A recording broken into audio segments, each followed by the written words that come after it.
This is the Yanks Go Yard podcast with Adam Weinrib and Thomas Carinante. Welcome to the Yanks Go Yard podcast. I'm Adam Weinrib alongside Thomas Carinante. Man, this is definitely the time when you have to check your expectations just a little bit and make sure not to get too high on the way the New York Yankees are playing. I mean, look, it's more fun to go crazy because they've earned the crazy so far. But I mean, we have to keep perspective. It's just May. It's just the White Sox. You can do that all you want, but that's 7 in a row. When they're going right, when the lineup is at its deepest, when the pitching looks like this, no matter the opponent, it just feels a little easier than it should.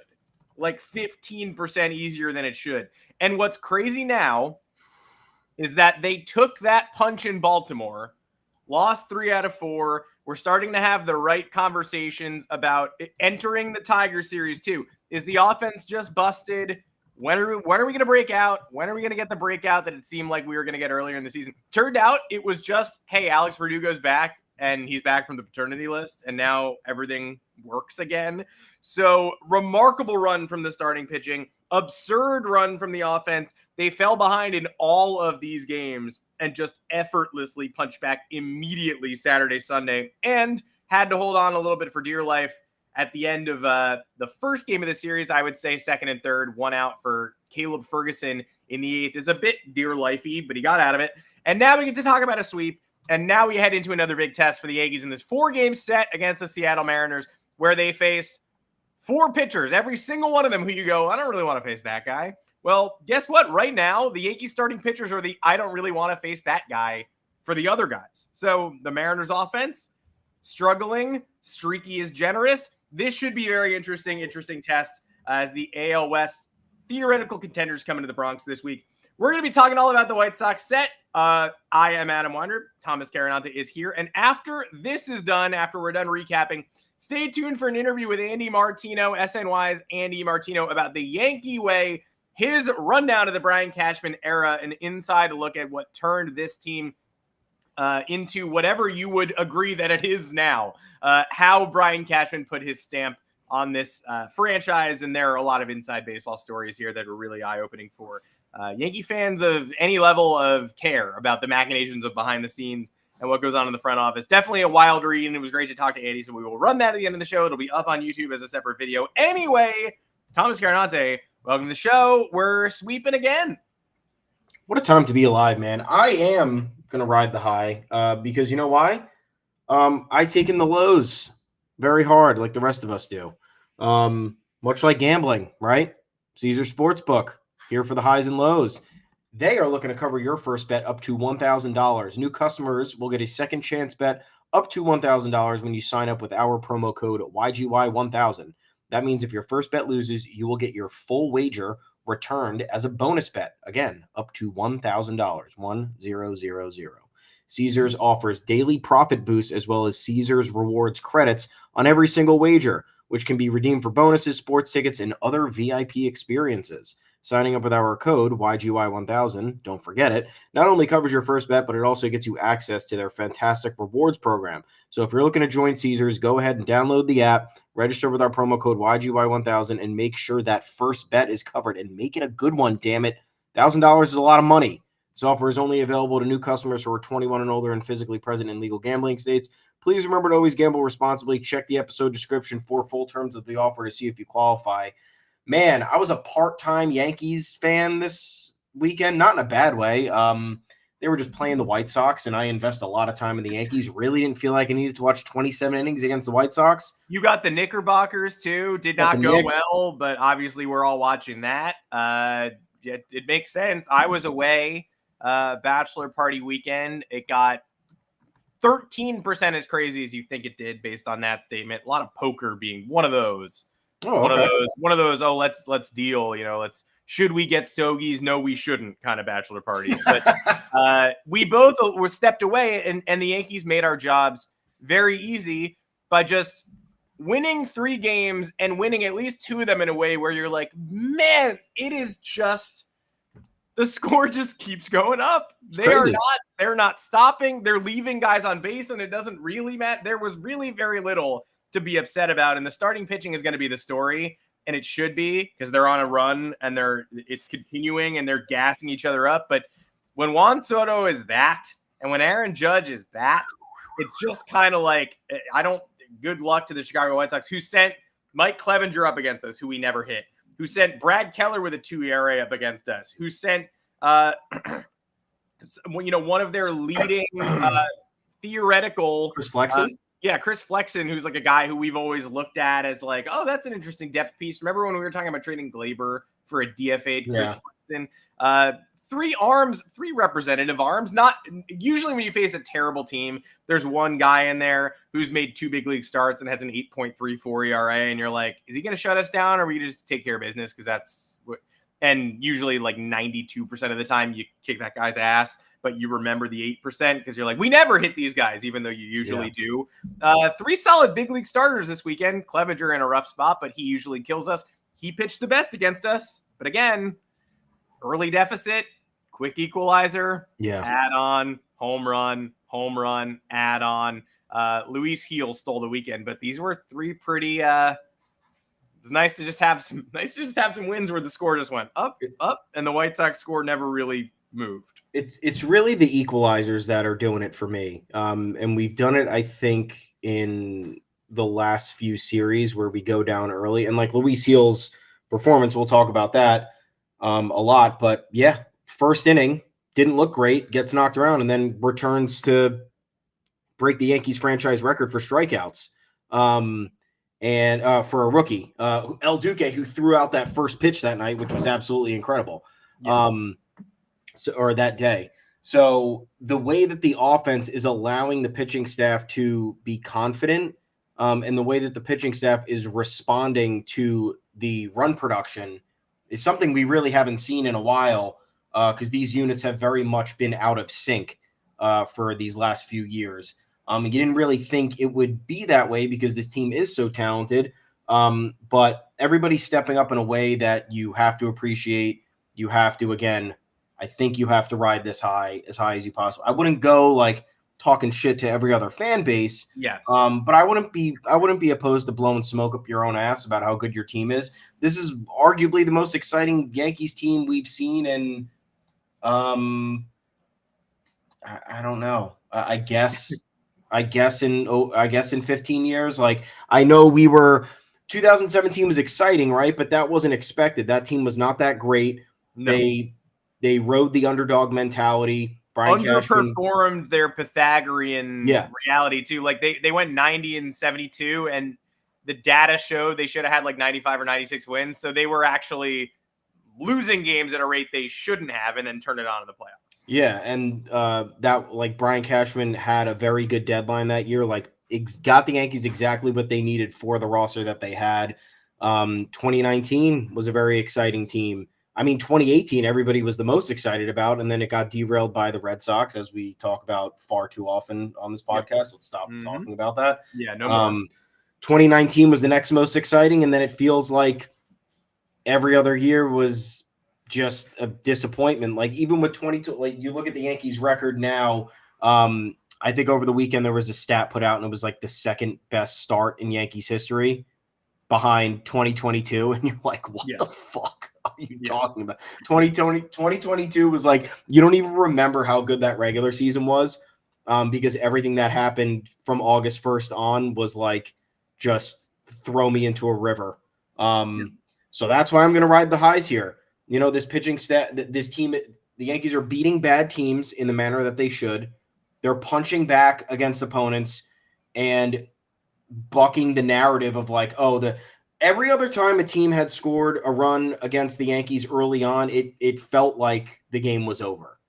And we obviously knew it wasn't, but it felt like an insurmountable uphill battle. If they went down 2-0 in the first or 1-0 in the first, even depending on who was on the mound, you're just like, here we go again. It's going to be one of those nights. And now it doesn't. Now it has the 2019 vibes where it's like, go score 3 runs in the first. Good luck. Good luck against the middle of this lineup. See if your starter can get through it. And most haven't. Yeah, 2022 is just such a weird one in retrospect. Even when they were clicking and when they were winning all the time, which they certainly were, you were looking at the opponents like it was 2 out of every 3 starts felt like it was that guy with the 8.64 ERA. I remember that series against the Cubs where they just murked the dudes who threw Saturday and Sunday, and Matt Carpenter was a big part of that. And you're like, man, I mean, admittedly, it did have that same "this is too easy" feeling. But at no point did you feel like they were battle tested by the top tier. They didn't face the Red Sox forever, and neither has this team, by the way. Even though the Yankees just passed the Red Sox for rotation ERA, shout out to the New York Yankees. But yeah, they haven't faced the Red Sox yet. Not that that's going to be the way this season is defined, hopefully. But this team has already gone through 4 in Houston. Like the Yankees' first face-off with Houston in 2022. They split the series, but it took that miracle Aaron Hicks homer in the opener. Then Houston beat up Sevy. Then Houston shut down the Yankees and beat Garrett Cole in what I believe was a combined no-hitter. And then shut down the Yankees the next day, too, and they came back and tied it late. Judge walked it off. Great theater in that series, but the Yankees scored 1 run in the 18 innings of the 2 middle games, which they lost. They end that series 53-20. The record is incredible, but you're leaving it going, I don't know about this Houston thing.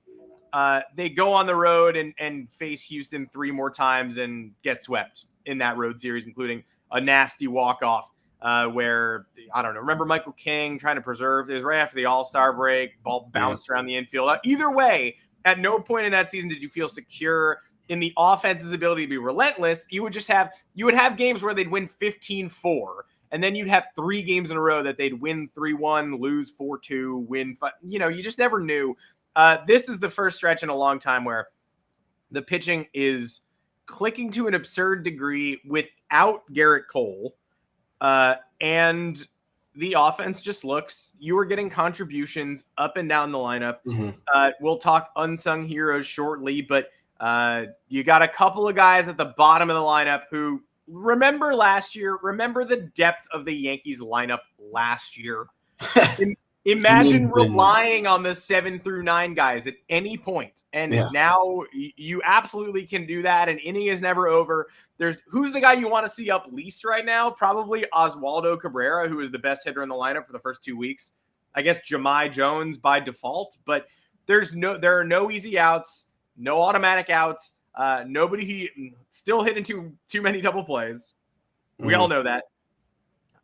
Still, there are going to be games where they leave too many runners on base. This Mariners series, again, is going to be a real test. We're going to have to see, okay, there's no weak spot in this rotation. What does that look like? Are they able to attack? Are they able to ambush any of these guys? Are they able to get their pitch count up? Or is every game in this series kind of a slog and it's just whose offense is slightly more functional? We don't know. But you know what you have to do coming into a Mariners series? Go on the road and take care of business against a really tough and hot Twins team. And 2002 doesn't matter. Your history with this franchise doesn't matter. These Twins are on fire. You got to go tame them on the road. They don't just win the series, they sweep. All right, come home, face the White Sox. 3 major league pitchers. The White Sox are playing a little better now. Tommy Pham's hitting 350. Take care of the White Sox. And again, you can't just win 2 out of 3. So when Carlos Rodon goes down 2-0 yesterday and there's a runner on third with 1 out and you're like starting to 2022, 2023 rationalize it, like 2 out of 3 is okay. Not bad. Just had to win the series. But in the back of your mind, these 4 tough games against the Mariners are coming. And you're like, I guess we could get swept in that. Man, I hope we don't lose 5 in a row. And then what happens what about then a lot of pressure on that 6th game? Nope. 2-0 to 2-2 like that. The immediate equalizer, like you said, very impressive. And then from there, who delivers but John Birdie? The 3-run home run at that point, it's 5-2, still early in the game. And yet it feels like 2 things. Oh my God, they did it again. And 2, it's 5-2. It's a 3-run game. It's already somewhat out of reach. And Caleb Ferguson getting out of that 4-2 jam in the first one helped lead to that feeling a little bit of like slim lead, but still I have a feeling like they're going to have a way to take care of this. And the reason why is the offense, deep, relentless, continues to add on, good at manufacturing insurance runs. And the second reason is just the pitching staff is completely out of their minds right now. And so this is where I think we have to pay tribute to Luis Gil, who, like you said, 6 innings, 5 hits, 1 run, 1 walk, 14 Ks, 98 pitches in 6 innings. The ERA is down to 2.39, but 29 pitches and the bases loaded and 2 outs in the first. Makes it even more ridiculous. So of all the guys who've continued this stretch of 7 innings, 1 run, 6 innings, no runs, 6 innings, Rodon going 6 innings, 2 runs, I guess is the worst start. Shame on you. Should have done better, man. What a bummer. Terrible. Gives up 2 runs in the second. You're like, the streak is over. No, it's not. Good job, Carlos. But Heel is the one who is going to get our plaudits here. Heel is the one who gets the cosmic stuff. The El Duque first pitch and then breaking El Duque's rookie record minutes later, like David Cohn and Don Larson and Yogi Berra on Yogi Berra Day, the perfect game. And Heel is the one who got the Jeff Passan tweet, which I would like to read now on the podcast. Very nice, yeah. I want to say it out loud. The New York Yankees are the best team in the American League right now because Juan Soto and Aaron Judge are absurd, yes, but their starting pitching has been phenomenal all season. And that's been without Garrett Cole. Luis Heel emasculated the White Sox today. And this led to some great replies of people saying the Orioles have played fewer games than the Yankees. And what about the Orioles? They still don't have the best duo in the AL East. Here's a picture of Henderson and Rutschman. Again, say what you want to say. Say Orioles in the comments. That's not going to sway Jeff Passan. Jeff Passan said it's the Yankees. You may think the Orioles are the best team in the American League. You in fact do, because you said it. Jeff Passan disagrees. He didn't forget about the Orioles. He watched the totality of what the Yankees have built and what they're doing, and he's hoping they're not peaking. He's also saying right now, by the way, plenty of room for interpretation. They could be peaking in May, but right now, the machine-like efficiency of this rotation plus this offense has been a joy to watch. They take care of business. They add on, and the pitching, led by someone who a lot of people said in spring training should be a reliever, is the best in the game at this moment in time. Yeah. Don't forget, Passan also shit on the Yankees earlier this year. Not in a bad way, but he was on the Pat McAfee show and was asked about the Orioles and the Yankees battling it out for the AL East and potentially the American League. And he said that the Orioles are what Yankees fans wish the Yankees were. And I totally disagreed with that because I don't wish my team tanked for fucking 5 years to get to where they are now. And, like what are Orioles fans? What have Orioles fans? All they've been talking about for the past 7 years is prospects. Like I hate like tracking the prospects and being, oh man, like how are we going to fit this guy in? Who's going to be? It's like no, like focus on the guys who are at the big league level who can actually get you to where you need to go. Instead of worrying about how to project a prospect. And look, I know that's rich coming from us or me because the Yankees never have prospects and there's nothing ever to look forward to. But even if you do look around the league, you know that prospect, it's a tough business. A lot of these guys don't pan out. It's a very tough numbers game that usually doesn't work out in an organization's favor. So like, no, I don't want to be the Orioles. Yeah, sure. I would love Gunnar Henderson and Adley Rutschman. But I wouldn't have wanted to have endured 5 years of awful baseball to maybe get my hands on both of them. So this goes both ways. The Orioles were the hot discussion coming into the season. They added Corbin Burns at the buzzer. They had a number of returning guys who were going to build off of big campaigns, and Passan was bullish on that. Yankees came back and they've delivered the haymaker over the last 2-ish months, in my opinion. The Orioles have a long way to go before proving anything. They are a very good young team. There's a lot to look forward to with them, but they got to prove it in October. I know the Yankees still have to do that too, but at least the Yankees have been there a majority of the years for the past decade. The Orioles haven't. But anyway, Luis Heel, the 14 strikeouts, absolutely incredible. What is still boggling my mind is that he leads the American League, or maybe it's all of baseball. I can never decipher the stats through Baseball Reference because they just bold it, and it could be one league or the other. They bold it and bold italic it, and also what's the difference? One's whole league, one's American League. Yeah. Oh, so the italic is the whole league? I think so, but it's also impossible to tell what's italicized. Maybe my eyes just suck. My eyes might just be bad. But yeah, bolded on Luis Heel's Baseball Reference page, 4.8 hits per 9 inning. That's absolutely incredible. That indicates he led the league, which I assume is the American League. Yes.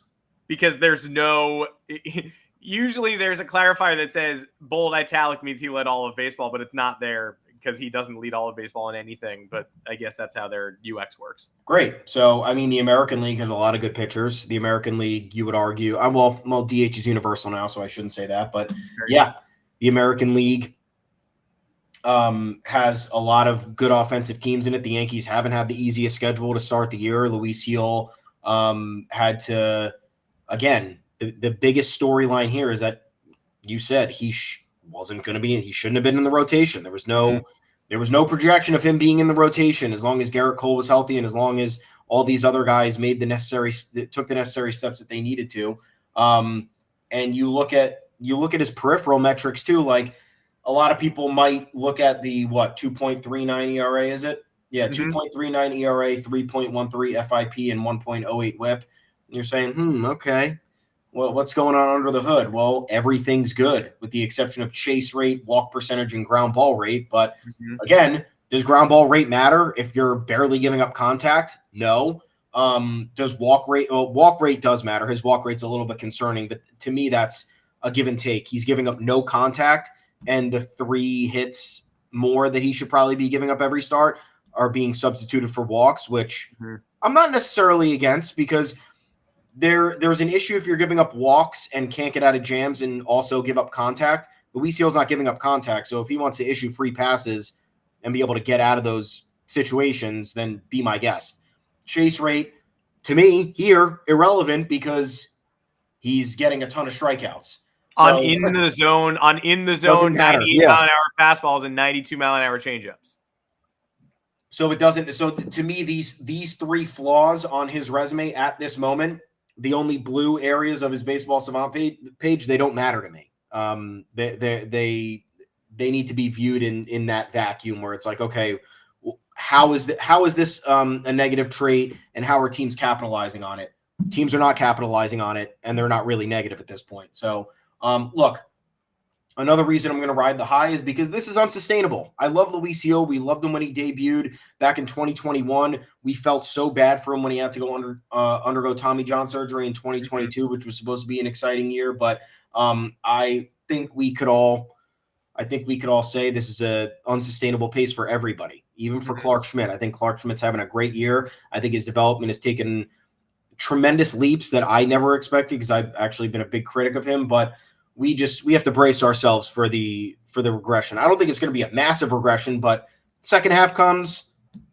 I don't think we're sustaining a 4 or 5 people in this rotation that are in the Cy Young race. If we do, God bless, but not really a likely thing. Yeah, and the thing with him getting a rotation spot this spring was the argument was even without Cole. I mean, once Cole's gone, you're probably are you going to lean with experience? You're going to lean with Cody Poteet in the rotation, or maybe even Luke Weaver was a potential option at a certain point. He's become now it seems ludicrous 2 months ago to say our second best reliever Luke Weaver, or should he be a starter?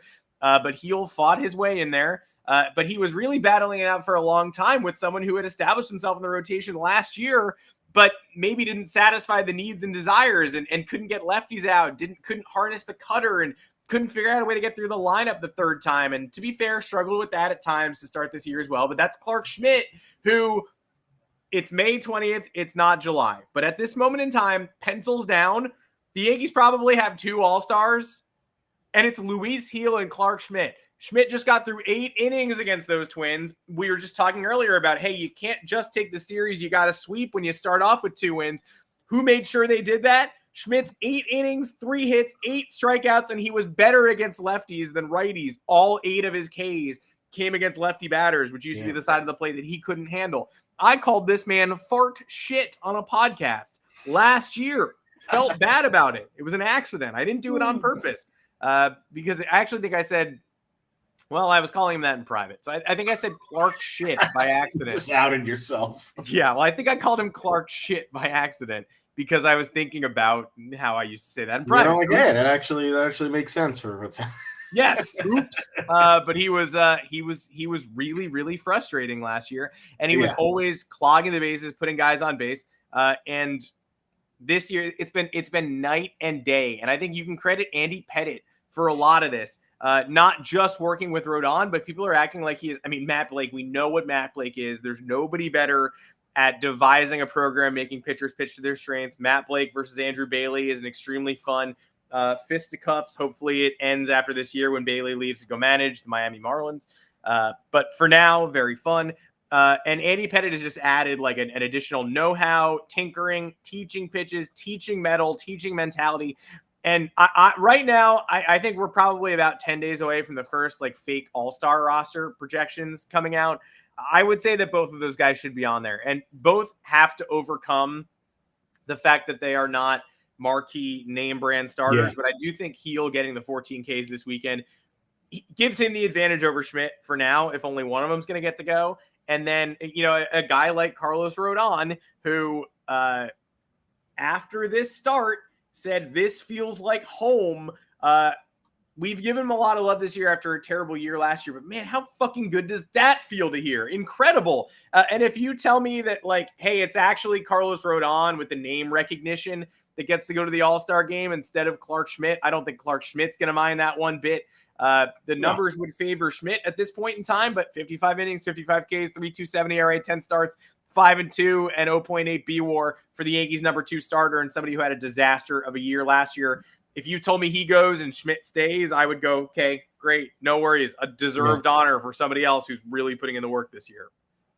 Absolutely. I think that's been their work has been the best. Luis Heel calling Garrett Cole a professor after the game was so great. That cracked me up. I don't know if that was like a translation error or he was actually saying like Garrett Cole's a great professor. We have a great college professor. I hope he's saying, I think he's just saying that. I think he's saying that. It's really funny. But yeah, you have to also look at the lens, like look at Garrett Cole's value through that lens, in my opinion, just because he's not on the mound. There's many other ways Garrett Cole is valuable. Again, Yankee fans have been hard on Garrett Cole. I've been hard on Garrett Cole. A lot of expectations coming in with all that money and with the unrest with how the Yankees have not had that ace caliber pitcher for so long, but he's really found his footing the last few years. I think he's gotten a lot more comfortable.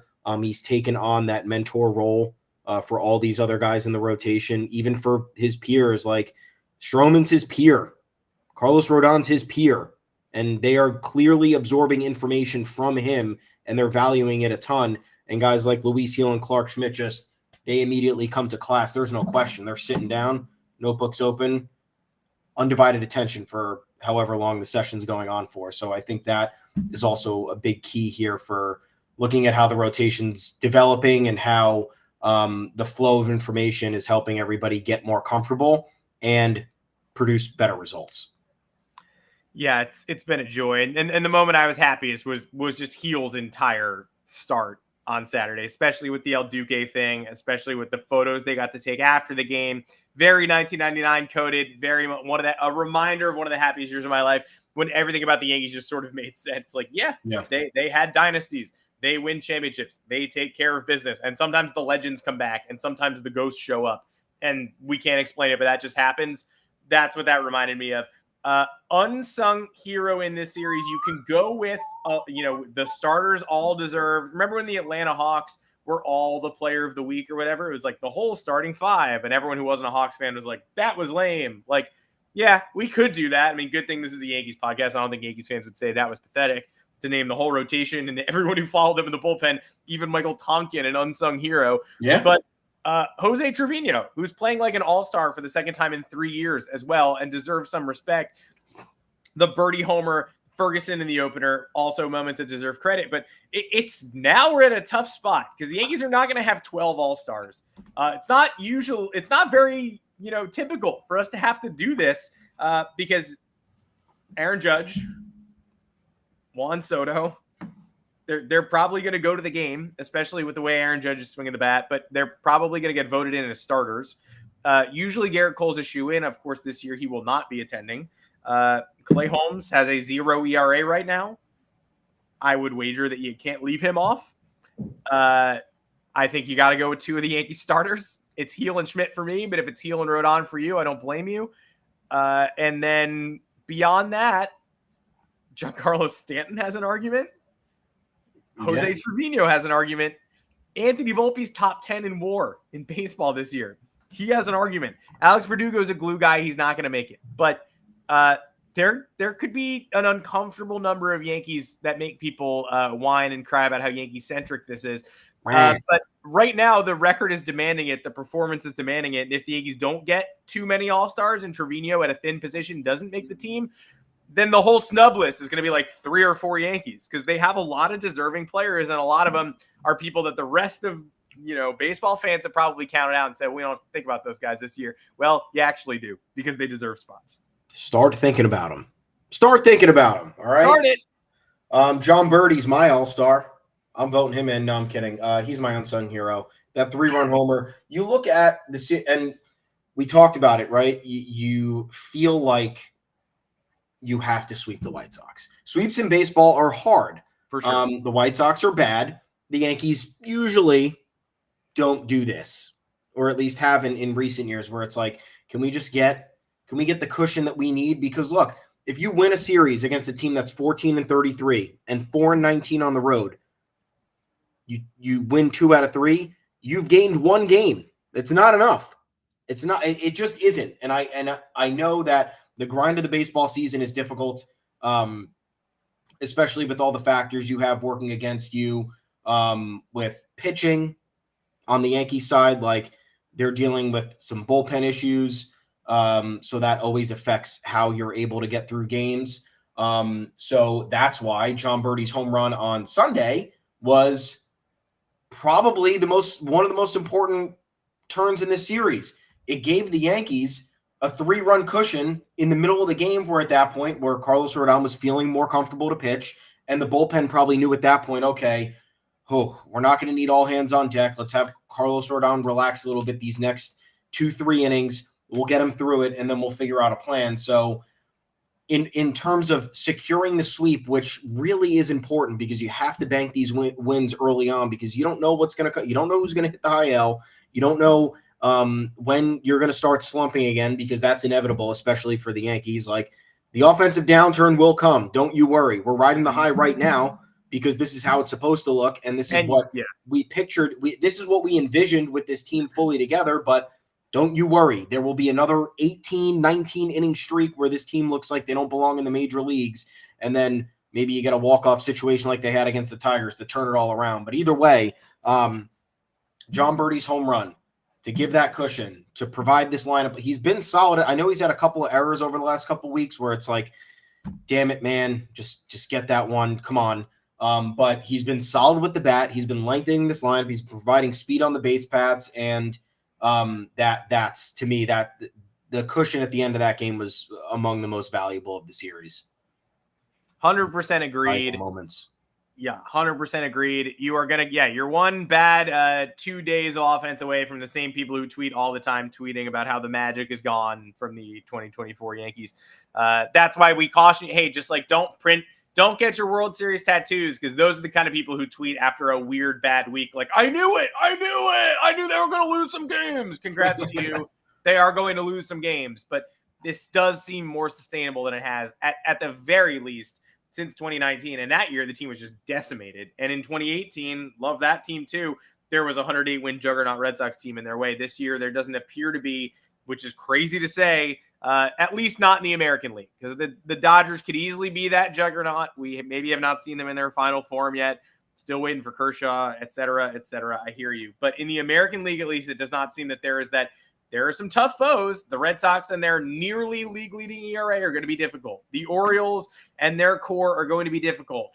If they can get one more reliable starting pitcher in there and shore up the back end of the bullpen, I think they're the second best team in the American League right now. But I agree with Jeff Passan. I think the Yankees are the best. So there will be some challenges. The reigning world champions are in the American League. The Philadelphia Phillies have an absurd record. Very good baseball teams and some very bad baseball teams. But I think the Yankees belong in the conversation with all of them, as opposed to 2019 and 2018 when it felt like, very good team, probably a tick below. Or 2019, very good team, maybe not quite enough starting pitching, and maybe they could hang if they were able to get one injury break, but they haven't gotten one all year. And, oh, look, Giancarlo Stanton's out of the ALCS again. So this year feels like there are challenges yet to come. Absolutely. But all things considered, it feels like they're a cut above their competition outside of maybe the Dodgers and Phillies, and depending on how you feel about the Orioles. But I'd put the Yankees a half step above the Orioles right now, just a half step. Strangest moment in this series. The Orioles. People debating they're not ahead of the Orioles right now, like in terms of looking like the better team. They look like the better team. They absolutely do. And if you want to use head-to-head against them, you can. Right now. Could change in 2 weeks. But if we're talking power rankings, the Yankees are ahead.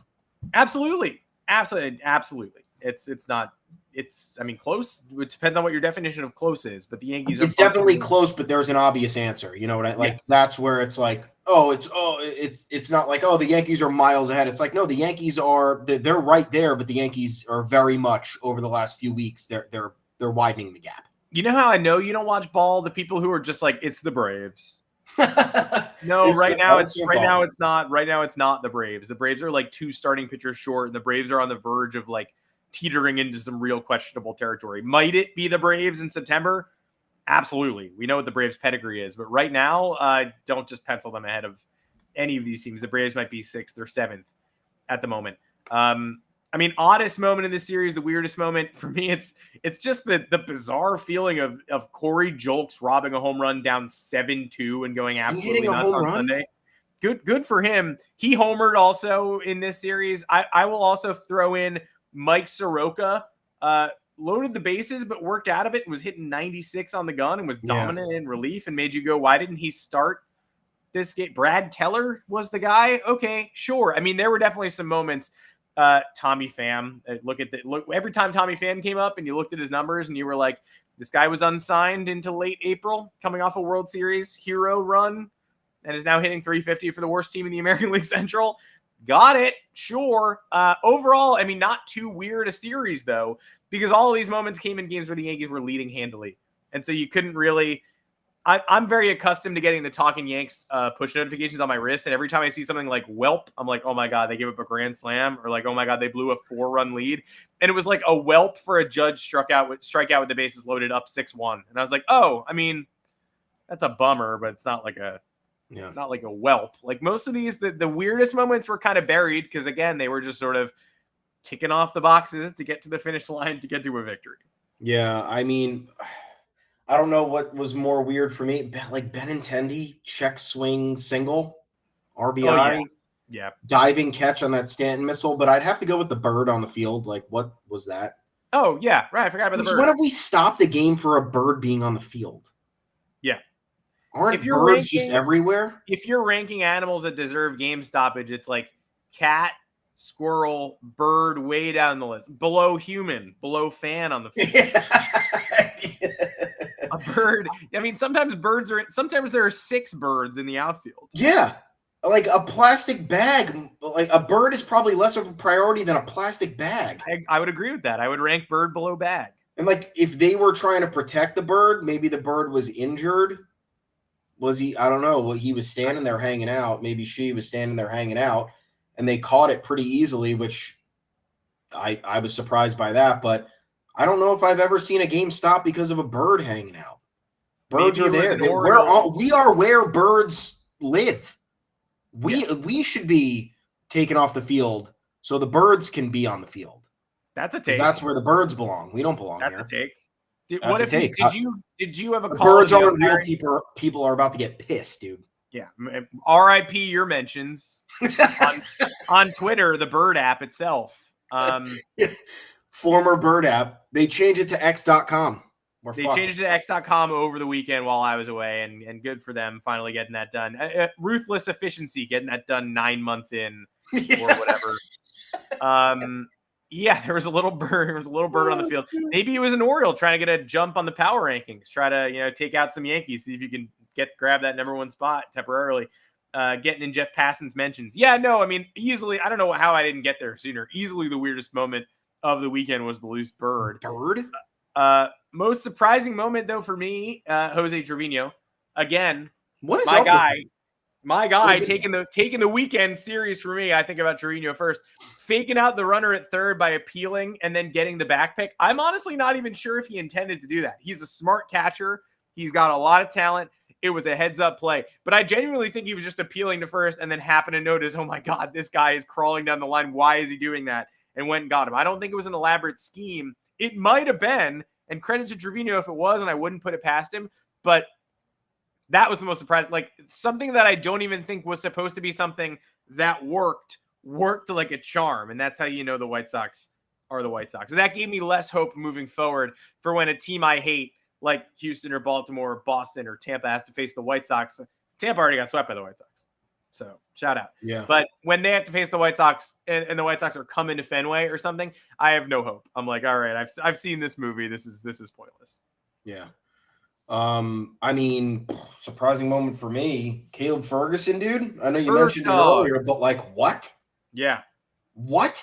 Why was that the choice? Aaron Boone deserves a lot of credit this year because when you're not talking about the manager, that means the manager's either diverting your attention or he's making the correct moves. And to me, it seems like Aaron Boone has made the correct moves or has pressed the right buttons. Combination of both. Caleb Ferguson, no business coming in that situation. Yeah. Based on how he's performed with runners on, B in high leverage situations, and just C overall. He's been bad. We talked about him being a potential DFA candidate down the road. The fact that he got out of that jam in 6 pitches, runners on second and third, 1 out. He gets 2 outs like that in a 4-2 game. That's huge. And that's, again, coming off the heels of a really bad Ian Hamilton performance. Ian Hamilton placed on the COVID IL today, guys, in case you haven't seen. So we'll be without him until next Monday or Sunday. He's the first Yankee placed on the COVID IL since June 2022, and he is the 89th Yankee to have COVID during that period of time. So that's how you know it's weird. I haven't seen the COVID IL used in a long time. I don't know if this is some kind of cutesy roster manipulation to give him a blow. Probably is exactly that, but he does have, by the books, has the novel coronavirus and will not be pitching for a little while. You think they saw him cough and they were like, come here, we got to give you a test. And they already had the test pre-programmed to be a false positive. And they're like, oh, week off for you. Sorry, buddy. Not in a bad way. Something's been up with Hamilton. We haven't been able to put our finger on it. We always fucking suspect injury when something's going on. But there was one of those games he wasn't used and he should have been. And Michael Kay said he was having trouble getting loose the next day or bouncing back or whatever. It's amazing he's pitched since then. And he's pitched fairly well this season. Not, people call things, ironically, call them Linsanity runs way too much. Last year might have been a Linsanity run for Ian Hamilton. He's got the goods. I don't think he's like the setup man on a great team. And he probably needed some time off, whether he has COVID or not. And he does. Seems like he has COVID. I'm legally required to say that he has COVID, but he's certainly not going to be pitching for about a week or so. Yeah. So anyway, he comes in third of an inning, 3 hits and a run. 18 pitches, and you're just like, what, dude? Come on. Not now. Don't do it now. Not now, my friend. But anyway, Caleb Ferguson helps him get this. This is why the bullpen's really cool. Everybody picks each other up, even when they're not the suspected capable performer. So Caleb Ferguson getting that under his belt, I think, is a huge confidence boost. Hopefully he rides with it. But yeah, that was shocking to me that he was able. That he came in, dual surprise. He came in for that moment. B, he got out of it. So bravo. Quickly, too. So quickly. In the era of the 3-batter minimum, you're going to you're bringing him in for Benintendi, and then with 2 outs and second and third, in your ideal scenario, like if this works and Benintendi doesn't drive in a run and makes an out, second and third, tying run at second for a righty. But hey, I'm not the manager. Shout out Aaron Boone, like you said. 2 quickies before we sign off. Giancarlo Stanton. Apology necessary. He's probably not making the All-Star team, but the fact that I can start this segment by saying he's probably not making the All-Star team is enough of an argument that he's already had a successful season and probably deserves a notarized letter of apology from yours truly. 252 average, just fine. 11 bombs, right up there with Soto and Judge. 128 OPS plus. Positive WAR, 0.6 B WAR right now. If this is all you get from him, and I sure hope it's not, but if it is, already a more successful season than I expected it to be for for Giancarlo Stanton, who that doesn't even tell the full story. The RISP splits, as we've gone over repeatedly, Crazy. and he had a little cool little clutch broken bat hit in the Minnesota series. Right now, he's not even hitting lefties as well as he usually does. Typically, that's his thing. He's hitting 255 with an 889 OPS against righties, and in 46 plate appearances against lefties, 639 OPS. His numbers could get better if he ticks up to career norms there. With runners in scoring position, he is still hitting 361 with a 1092 OPS in 40 plate appearances, 36 at-bats, including sac flies and walks. So, like, depending on, again, not getting ahead of our skis, anyone asked me, is Giancarlo Stanton back? Like, is he just good now? Now is not like his fully realized monstrous Giancarlo Stanton, but did I ever expect to see this from him again after the second half of 2022 and all of 2023? No, I did not. Already delivered more than I expected this year. Yeah. If anybody, I owe him a sort of an apology. I didn't call for his DFA. At least I don't remember. You could maybe I can be Colin Coward and like someone does a compilation of me, like where I'm saying the most absurd shit that I claim that I never even thought of. Yeah. But yeah, I felt like my line for all these discussions, whenever the discourse around Giancarlo Stanton got difficult, was just like, find a team who's willing to take the risk. Yeah. And they have to take on most of the money. Obviously, there was a situation where the Yankees probably would have had to eat in some money, but never in a million years would you want to eat $80-something million, have Giancarlo Stanton go play somewhere else and potentially kick your ass. Like, I know that the fit here isn't ideal. He shouldn't necessarily be eating up this DH spot for the rest of time. But again, he can do that if he bats 250-ish and OPS is over 800 and hits home runs. And that's exactly what he's doing. And to boot, the runners in scoring position numbers are insane. And the reverse splits, he's destroying right-handed hitters. I don't know how it's happening. So, again, another situation where the party's probably going to end somewhat soon. But we've gotten exactly what we've needed from Giancarlo Stanton over the first 2 months of the season. He shook off that painful first, 10 days of the year. Really, really bad showing, and it made you think, well, great, we're in for more of the same. We're going to have this uncomfortable discussion in 3 more weeks, and we're not going to be able to get to enjoy what the Yankees should be as a 2024 contender with Juan Soto here for a year, Alex Verdugo here for a year. But the home runs that he's hit this year, absolutely incredible.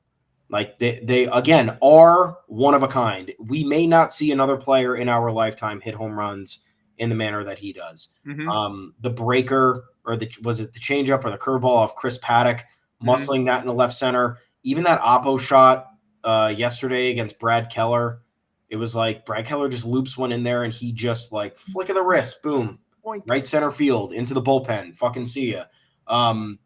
The rocket into the left field seats, it was so fast and had such a bizarre launch angle that it went under the awning into like 10 rows back into the shadows, where it was like, that's even possible to hit a line drive like that. So I will say that I have incessantly talked about loving watching Giancarlo Stanton on his absolute heaters. When he's making contact, when he's seeing a beach ball, there's nothing like it. And he got asked a dumb question in the postgame about how, do you think you and Judge have hit enough homers in the same game? It's like, no, the answer is no. They haven't. What would that mean? What an eye roll. Yeah. I don't know what exactly the question was, but it was something cheesy where it was like, oh, how'd you feel hitting a home run in the same game as Aaron Judge? And it's like, yeah, what do you mean, dude? It's all anybody's fucking wished for since 2017. This is all anybody's talked about. It's like every single stat you see is like, oh, home runs with Aaron Judge and Giancarlo Stanton in the lineup, 5,000 when they play together. When they don't play together, it's nothing. So this is great. Don't need Giancarlo Stanton playing at MVP levels.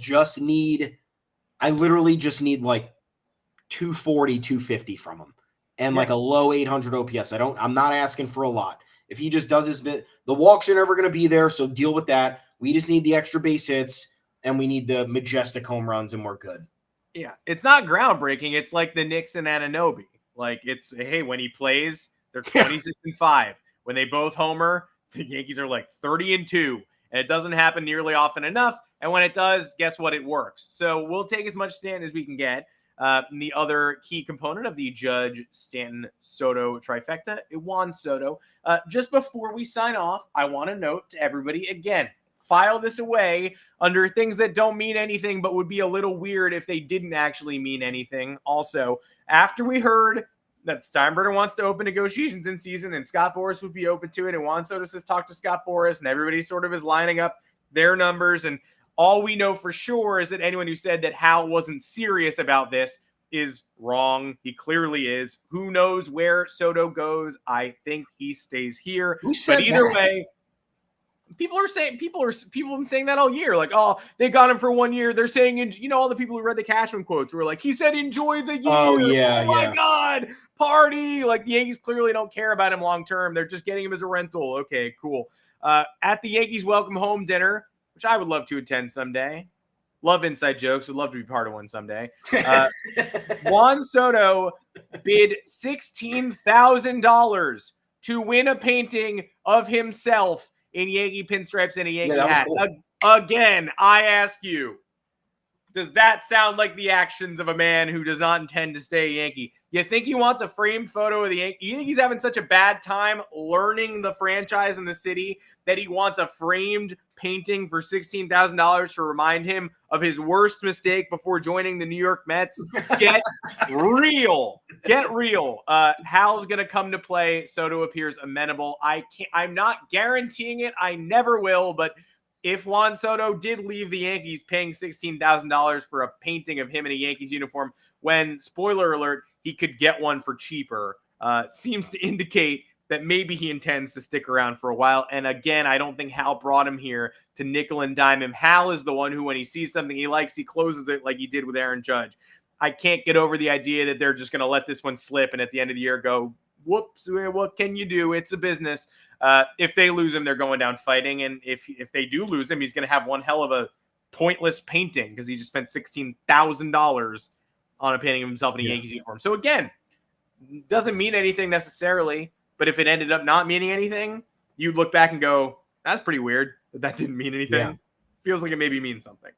Yeah, this discourse is pissing me off. I mean, part of it is inevitable, right? Like, this subject has to come up from time to time. Like, there is an elephant in the room in a sense.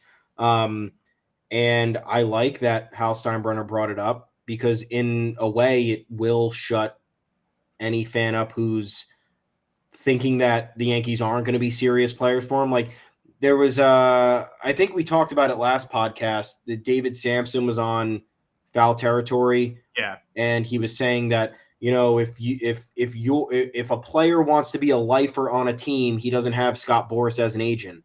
And that the Yankees aren't going to get into dangerous bidding territory with Juan Soto because they're trying to be smart with their payroll. And it's like, we just had the perfect example of a player wanting to be a lifer this offseason when Jose Altuve, a Scott Boras client, signed an under-the-market contract extension to essentially remain an Astro for life. He signed a 5-year, $125 million deal, I think. That takes him towards the end of his playing days. And he signed a contract extension previously before that. Alex Bregman, also a Boras client, I believe. Am I wrong? No, that's right. That's right. Signed that contract extension early on with the Astros 4 or 5 years ago. I'm not saying that look, you have the examples like Chris Bryant, who signed a bullshit deal with the Rockies, who clearly didn't value any legacy and took the money and ran with it. I think he's sad about it now, though. Well, he's definitely probably sad about it now. Who else do we have in recent years? We have every Scott Boras client who entered the market this year and thought they were going to get 6 or 7 years and ended up getting 1 or 2 in weird cities. Yeah, I mean, those are hard to kind of even use as examples because they didn't get nobody got anything they wanted there. They didn't get the destination, they didn't get the money, and they didn't really have the opportunity to make that tough decision. They didn't get the women, they didn't get the power. Yeah. And then on the second end of that question is like, do we really think, if you want to compare it to the Judge situation, right? Do we really think Juan Soto doesn't care about his legacy? And I'm not saying the Yankees are the best possible destination for him to forward his legacy. I think it's one of 3 best destinations out there. There's an argument for it to be number 1, but to say that he's definitely going for the most money regardless of destination is crazy, because Juan Soto is a competitor. Have you watched any of his interviews this year? Did you watch him call out the Padres last year for playing like shit and having no energy during a stretch where they should have been winning baseball games? Like, this is not a guy who comes and goes. This is a guy who legitimately leads by example. He is someone who's working out nonstop. He's someone who's helping out his teammates constantly. This is not somebody who's saying, oh, you know what? I got offered actually the most money from the Marlins Yankees. So I'm going to take the extra $50 million. And I really thank you for that year. So I'm drawing that parallel because a lot of the discussion has been the Mets, right? And it's like, oh, you know, Steve Cohen, he's going to offer whatever it takes, and Soto's going to take it. If Soto's watching anything that's been happening with the Mets for the past 9 years, there is no reason for him to ever sign a contract there, regardless of how much money it's for.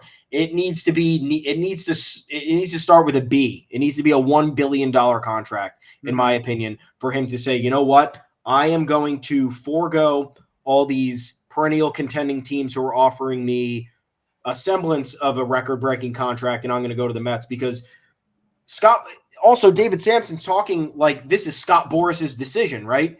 He's like, you know, Boris is going to control the market, and he's going to have control over what Juan Soto does and what Juan Soto says. It's like, no, Boris's job is to drive the price up in every corner of the market to give Juan Soto the best earning power he can in any market that he wants. So if that means, okay, let's drive Steve Cohen up to $600 million, that means Yankees probably got to go 5.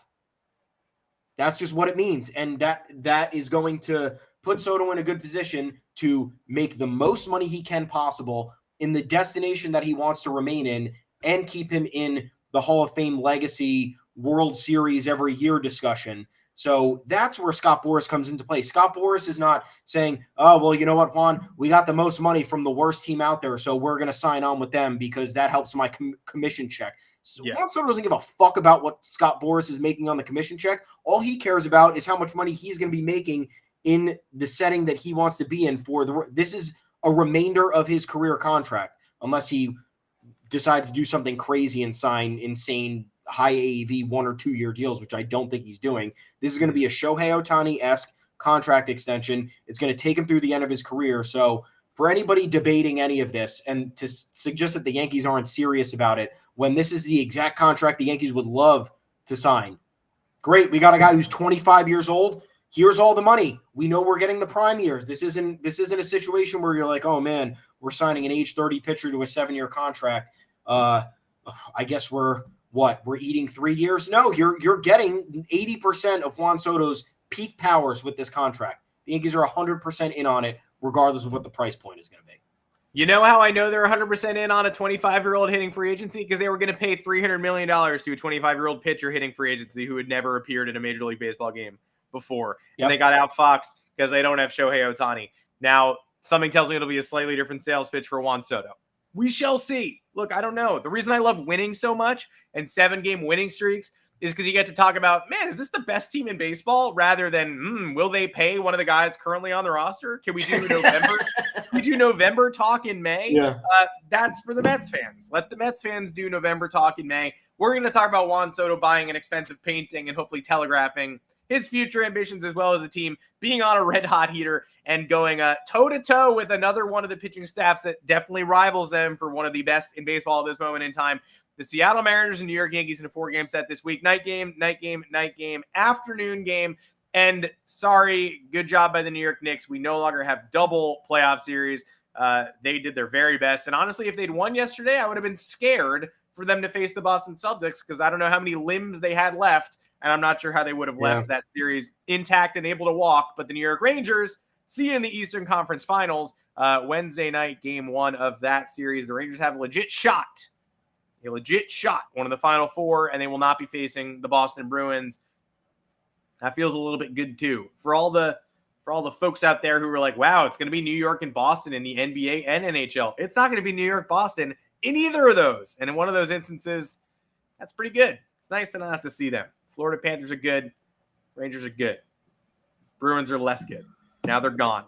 I love New York. Can't wait to watch this exciting Yankee series. The Yankees have set themselves up to have a fun one, to have a good enough record at 33-15 that we can enter this tough test and say this will be fun, rather than say, uh-oh, we have a tough test after we just bombed 2 other easier tests. This is not interesting. Should be fun. We'll be on during Thursday's show again, unless there's a developing story and a reason. Day game again. Yeah, I think it's a noon game. It's 12:35. Yeah.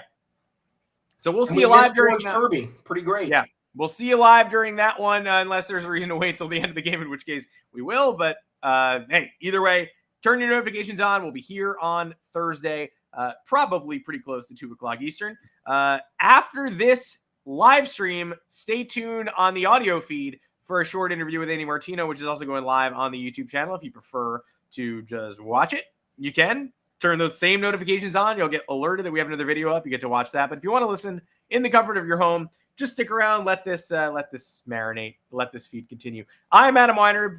You can find me on still Twitter at Adam Weinrib. Thomas Carinante. Where can the people find you? And you're not gonna say it, are you? You're still not gonna say it. I don't know. You think anyone's holding me to my promise? No, I don't think you have to. I don't think we care. Am on Twitter. Twitter.com. Twitter.com. Tommy's _ Does it still redirect you? Let's find out. I'm literally on it right now. Let's find out. Twitter.com. You're damn right it does. It sure does. So until they axe that old URL, it is still Twitter.com. I am at Tommy's _takes. We are both at the official Yanks Go Yard Twitter account at Yanks Go Yard FS. Thank you guys for tuning in. We appreciate it. Head on over to yanksgoyard.com. We got plenty of content there for you, staying on top of everything Yankees. The code for Caesars, again, YGY1000 for a risk-free bet. Pretty good deal.